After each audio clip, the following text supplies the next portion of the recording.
Salam Rahayu kepada Anda semuanya dimanapun Anda berada. Semoga Anda semuanya selalu diberikan kesehatan lahir batin, serta diberikan kemudahan, serta kelancaran dari Gusti. Dalam kesempatan kali ini saya akan mewedarkan kawruh ilmu Jawa tentang arti makna aksara Jawa, kitab suci bagi kita yang ingin menjadi Jawa, yaitu orang-orang yang mengerti dan faham sebenarnya. Bisa juga disebut ilmu kenyataan. Di bab kali ini saya akan mengupas tentang cara mengolah alam daya cipta, atau di dalam aksara Jawa disimbolkan dengan aksara Co. Maka untuk mengolah alam daya cipta ini, yang dimana alam daya cipta ini yang membedakan diri manusia dengan ciptaan lainnya, yang merupakan pintu awal manusia untuk memperdayakan kekuatan daya cipta, yang merupakan anugerah dari Sang Maha Pencipta agar manusia menjadi sang utusan Tuhan, wali Tuhan di muka bumi. Di bab terdahulu sudah dijelaskan makna daya cipta, bisa ditonton videonya dan difahami wedarannya agar tidak gagal faham. Dari wedaran tersebut bisa disimpulkan bahwa syarat mengolah daya cipta ada dua syarat, yaitu syarat pertama, yakin adanya Tuhan. Untuk yakin kepada Tuhan tidak sekedar mengucapkan aku yakin kepada Tuhan.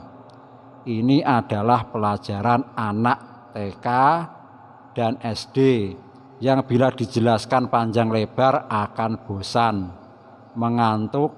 Tapi apabila diberi jajan, diiming-imingi janji-janji akan bersemangat, walau tidak tahu apa yang dibicarakan. Yang penting dapat jajan dan dijanji-janjikan. Sebab di dalam belajar kawruh Jawa ini, kebanyakan orang-orang yang sudah kesana kemari mencari Tuhan, tapi tidak pernah ketemu, walau ditunjukkan rumah Tuhan dan didatangi berkali-kali, tapi tetap tidak ketemu Tuhan. Karena Tuhan tidak ada di sana, serta merasa dibohongi karena yang katanya aturan Tuhan, ternyata adanya aturan manusia yang merasa sebagai wakil Tuhan, tapi sering bertengkar, adu pendapat sendiri-sendiri sesama wakil Tuhan, karena baru proses merasa. Disinilah cipta rasa karsa kita harus hidup sebagai keturunan Jawa. Untuk meyakini adanya Tuhan dan mengetahui keberadaannya sudah ada di aksara Jawa. Maka dibutuhkan belajar agar bisa mengkaji diri, asal muasal diri, dan kedudukan Tuhan, baru kita meyakini adanya Tuhan Sang Pencipta. Maka aksara Jawa itu terdiri dari 4 baris, yang salah satunya memberi informasi kepada kita tentang tingkatan pemahaman manusia. Yang pertama yaitu bodo atau bodoh. Bodo bermakna bimbingo dawuhono, yaitu orang yang bodoh itu digambarkan corokonya atau cipta rasa dan karsonya belum jalan, tapi perlu dibimbing dan diajari supaya menjadi pintar. Tapi jangan dimanfaatkan dan dibodoh-bodohi agar tetap bodoh yang bisa dimanfaatkan demi kepentingan kita. Maka guru-guru seperti ini belum bisa untuk menjadi honocoroko, utusan Tuhan di dalam tugasnya sebagai pemberi pencerahan. Yang kedua, pintar, bermakna pikiran terasah, yaitu orang-orang yang hafal teori-teori tetapi belum mengerti dan paham apa yang dipelajari, apalagi mempraktekkan sendiri teorinya. Maka sering merasa paling pintar, paling mengerti, paling paham, bahkan paling suci, tapi karakternya panas. Orang seperti ini tak sadar bahwa cipta, rasa, dan karsonya jauh dari apa yang diajarkan. Biasanya yang belajar kepada orang seperti ini adalah orang-orang yang bodoh, yang asal percaya. Maka guru seperti ini belum bisa menjadi honocoroko, utusan Tuhan, tugasnya sebagai pemberi pencerahan. Yang ketiga, mengerti, yang bermakna mapane ngarai rasa ati, yaitu orang-orang yang telah berproses lama, yang bisa memahami apa yang dipelajari dan mempraktekkan sehingga benar-benar dibuktikan secara nyata ilmunya, dimengerti sehingga bisa membawa tertata rasa dan hatinya. Maka orang yang seperti ini bisa menjadi honocoroko, utusan Tuhan di dalam tugasnya memberi pencerahan.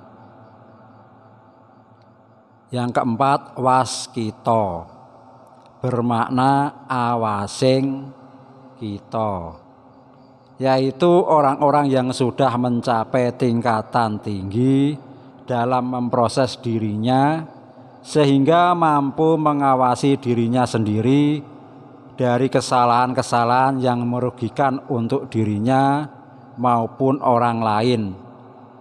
Maka secara otomatis bisa mengawasi orang-orang yang belajar kepadanya, sehingga mampu menuntun seseorang menjadi honocoroko, utusan Tuhan yang tugasnya pemberi pencerahan. Maka 4 tingkatan ini berlaku di dalam semua disiplin ilmu apapun, tidak melulu ilmu agama atau ketuhanan. Syarat yang kedua yaitu selalu mendekatkan diri kepada Tuhan. Mendekatkan diri kepada Tuhan itu di dalam khasanah Jawa itu tidak sekedar budaya ritual atau upacara-upacara ritual saja, tetapi diwujudkan dalam perbuatan, salah satunya senantiasa berlaku eling lan waspada, yaitu mempraktekkan di dalam hidupnya untuk selalu ingat akan Tuhannya tanpa dibatasi keadaan, kondisi, dan waktu, karena Tuhan lewat napas ini selalu menghidupi kita, sehingga coroko atau cipta, rasa, dan karso kita bisa merasakan kenikmatan hidup, serta selalu mewaspadai nafsunya atau bergeraknya nafsunya agar tidak berlebih-lebihan. Maka dengan sendirinya sifat alam pikiran yang merupakan alam terendah bagi manusia akan tertata. Maka pelajaran bab ini harus bisa difahami dan dimengerti sebelum dijabarkan lagi, yaitu membaca simbol diri sebagai ayat Tuhan yang ada di dalam diri atau Data Sawala yang sudah tersuratkan sebagai penunjang mengolah alam daya cipta kita. Maka cukup sekian padaran dari saya yang sedikit ini. Bila ada tutur kata yang tidak berkenan di hati, saya mohon maaf yang sebesar-besarnya. Semoga Anda semuanya selalu memberikan maaf yang sebesar-besarnya pula. Akhirnya, salam rahayu.